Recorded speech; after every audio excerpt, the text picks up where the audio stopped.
Olá, pessoal. Hoje eu vou falar sobre paradigma lógico. Inicialmente, no planejamento, o paradigma lógico a gente ia falar sobre ele depois do paradigma funcional. Mas eu troquei com o Gabriel, então agora eu vou falar do lógico e depois ele fala do funcional. Isso não vai fazer tanta diferença, porque como um paradigma não tem relação com o outro diretamente assim, vocês não vão ficar defasados em aprendizagem nem nada do tipo. A gente só inverteu a ordem mesmo. Bom, vamos começar aqui então. O que é o paradigma lógico, né? Ele foi feito para expressar os programas da forma de lógica simbólica. Ele utiliza o processo de inferência lógica para produzir os resultados. O foco do paradigma lógico é no banco de dados que a gente vai utilizar. Então, depois no exercício vocês vão ver, a gente só faz consulta em banco de dados, a gente não faz um código em si. A gente pega um banco de dados e analisa a partir dele. E isso é bastante utilizado em matemática discreta. Eu não sei se vocês têm matemática discreta antes ou depois de paradigmas com essa grade nova. Quando eu fiz matemática discreta antes, mas eu acredito que continue assim. Então, se vocês já fizeram essa matéria, vocês vão identificar bem com Prolog, que é a paradigma não, a linguagem que eu vou explicar agora. Bom, o Prolog ele foi criado lá em 97, não, em 72, 1972, né? Confundi os dois do meio só. E o propósito dessa linguagem foi para tradução de linguagens naturais. O que é uma linguagem natural, né? Português, inglês. Então, eu não lembro exatamente para qual linguagem eles queriam traduzir, mas eles precisavam traduzir uma linguagem, vamos supor que é o inglês. E eles tinham um banco de dados com todas as palavras daquela linguagem, um banco de dados bem grande. Aí eles podiam consultar nesse banco de dados se a palavra que eles queriam estava ou não dentro daquele dicionário.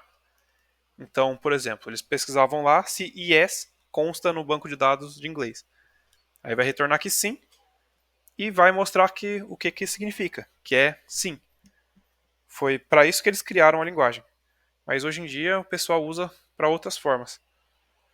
Ela é uma linguagem declarativa, você descreve o problema que a gente tem que fazer, em vez de como resolver o problema.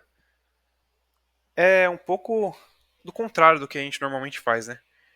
Geralmente a gente foca em como resolve aquele problema e não no que é aquele problema. Aqui a gente só descreve ele e já mostra o resultado para a gente. Aqui não existe tipo de dado convencional, a gente usa termo para tudo. As variáveis elas não vão ser usadas para declarar nada, a gente vai só usar a busca com as variáveis. E o que é isso, né? Como é que não tem variável para declarar? Porque, vocês vão ver aqui na frente, só adiantar um pouquinho. O que a gente vai ter são fatos. A gente não vai ter uma variável aqui, a gente só vai ter um. Isso aqui não vai variar. Dentro de um banco de dados, a informação que está ali não muda nesse caso. Então a gente vai ter que o resultado aqui vai ser sempre esse. Por isso que não usa variável para declaração. A gente só busca com elas. Bom, voltando aqui, né? A unidade básica que a gente vai precisar é predicado. O predicado é como se fosse uma funçãozinha aqui, ó. O cachorro faz o quê? Ele late, au au.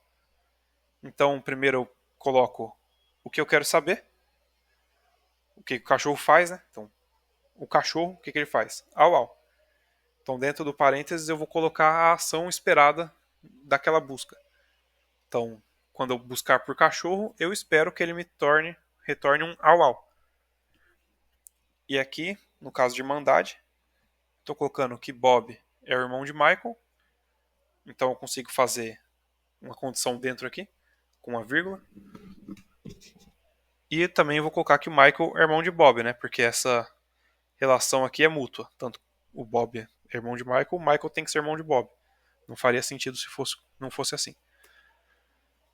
E para fazer as consultas, a gente também vai usar lógica. Então aqui, vou querer saber os irmãos de Michael. A gente vai pesquisar aqui o irmão, que é o mesmo termo que está aqui, de Michael, e colocar aqui o que eu quero buscar, né? O Y. Quem que é o irmão de Michael? Aí ele vai retornar que Y é igual a Bob. Se eu pesquisasse aqui por cachorro e colocasse dentro ali Y, o que ele retornaria seria o au au. Y, X, A, B, C, não importa muito, tá? É só uma letra. Geralmente a gente coloca X na primeira, Y na segunda, mas vocês podem colocar a letra que quiser. O if. O if aqui a gente utiliza com 2 pontos e um traço, como está escrito aqui. Então aqui tem um exemplo, né? Se a luz for apagada, significa que o interruptor está desligado, e vice-versa. Se o interruptor for desligado, significa que a luz está apagada. Então esse if é meio que bidirecional, né? Ele tanto a primeira condição está verdadeira quanto a segunda vai estar também. Aqui alguns operadores que a gente usa é o e o ou e o diferente. O e o ou vocês já viram em digital, pelo menos, caso vocês não tenham visto matemática discreta. E é a mesma coisinha, né? Tem aquela tabelinha verdade. Então, e ou a gente já sabe. E o diferente é só para verificar se não é igual. Óbvio. Aqui tem alguns operadores aritméticos, né? Como mais, menos, multiplicação com o asterisco e divisão com a barra.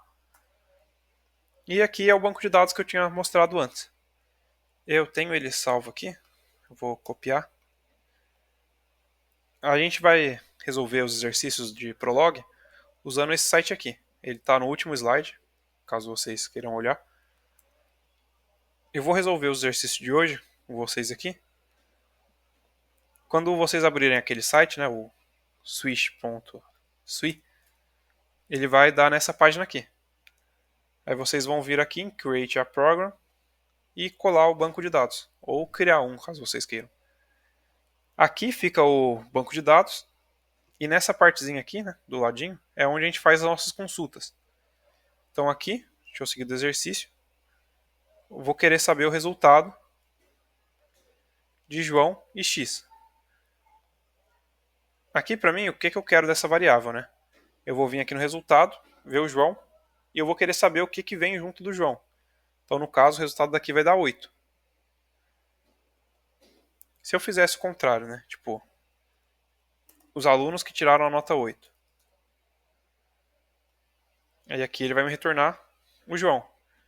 Ou se eu quisesse saber o resultado de todos os alunos. Aí eu não coloco nenhuma restrição. Procuro por todos. Aí aqui mostra o resultado de todos, né? João tirou 8, Maria tirou 7, Pedro 5 e assim vai. Ou também, se eu quiser consultar se a informação está certa, se ela está no banco de dados, eu posso pesquisar direto. João com 8. Isso daqui tem que me retornar um true, porque está aqui dentro. Mas se eu quisesse saber se o João tirou 9, por exemplo, aqui, isso aqui é falso. Essa informação aqui não consta dentro do banco de dados. Bom, seguindo. Aqui eu vou consultar sobre as faltas. Aqui eu já estou usando uma vírgula, né?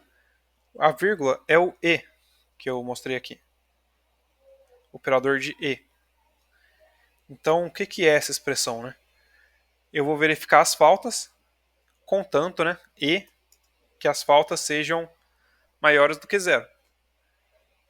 Então, aqui eu vou verificar todas as pessoas cujas faltas foram maiores do que 0.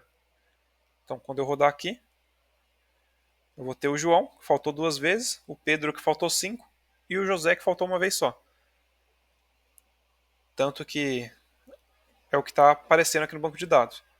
A Maria e a Ana, que tem 0 faltas, não apareceram, porque não está considerando igual a 0. Se eu colocar aqui igual a 0, aí vai aparecer só a Maria e a Ana. Bom, passar para o próximo, que é para fazer a verificação, se o José foi reprovado. Mas primeiro vamos ver o que é esse reprovado, né? Ele é uma regra que foi criada aqui. Opa, deixa eu subir. Que vai verificar num if. Então, o aluno é reprovado, então isso aqui é verdadeiro se essa condição aqui for considerada, né? Se ela for verdadeira também. Como eu falei, se isso aqui for verdadeiro, isso aqui vai ser verdadeiro. Então é uma relação bidirecional. Mas o que é isso daqui, né? Isso aqui tudo. Bom, primeiro eu vou ver os resultados dos alunos, depois as faltas. Isso aqui é do mesmo jeito que eu fiz a consulta daqui, tá?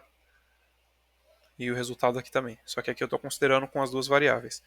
Então estou pegando o aluno e as notas dele. E aqui as faltas do aluno também, que eu vou passar o nome do aluno. Então esse x aqui tem que estar igual, porque é o aluno que eu vou consultar. E a quantidade de faltas dele.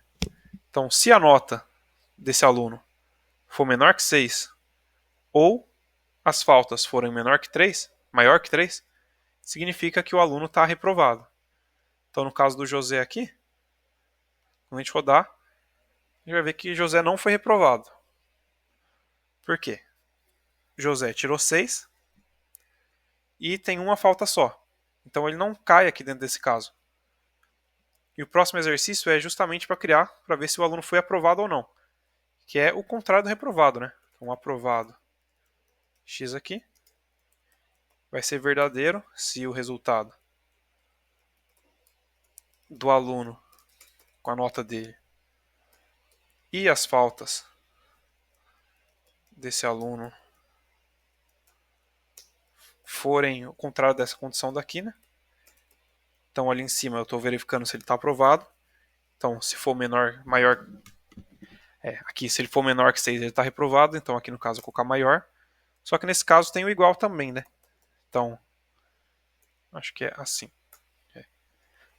Então as notas têm que ser maior ou igual a 6, ou a quantidade de faltas tem que ser menor ou igual a que 3. Então aqui no José, se eu pesquisar agora por aprovado, é para dar true. Como deu falso para reprovado, significa que ele está aprovado. Aí isso é uma regra. Aí são esses dois exercícios. Vocês resolvem pelo switch. Como eu já resolvi aqui, eu não vou nem cobrar o relatório. Eu vou só criar uma tarefa lá para vocês entregarem. Aí vocês fazem essa busca aqui, do jeito que eu fiz mesmo. Pode colar à vontade, não é cola porque eu fiz, né? Só para ver quem assistiu e entregou mesmo. O quem não assistiu também quiser entregar, fazer do jeito próprio, tanto faz.